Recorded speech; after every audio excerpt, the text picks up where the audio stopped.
السلام علیکم، میرا نام حسن علی خان ہے، میں میکینیکل انجینئر ہوں۔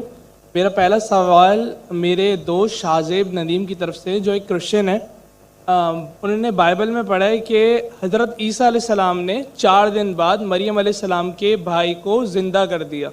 اس کے علاوہ انہوں نے پڑھا کہ خدا کی طرح جیسے خدا دنیا بننے سے پہلے پانی پہ تھا، ایسے ہی حضرت عیسیٰ علیہ السلام پانی پہ چل سکتے تھے۔ انہی وجوہات سے وہ کہتے ہیں کہ حضرت عیسیٰ علیہ السلام خدا ہیں، تو کیا وہ ان وجوہات کی طرف سے خدا کو کیوں نہیں مان سکتے جبکہ وہ ایسی چیزیں انہوں نے پڑھی ہیں؟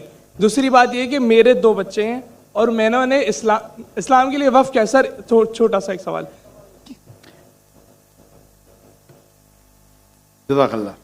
بھائی صاحب نے کہا کہ ان کے ایک عیسائی بھائی ہے اور انہیں سوال کیے کہ عیسیٰ علیہ السلام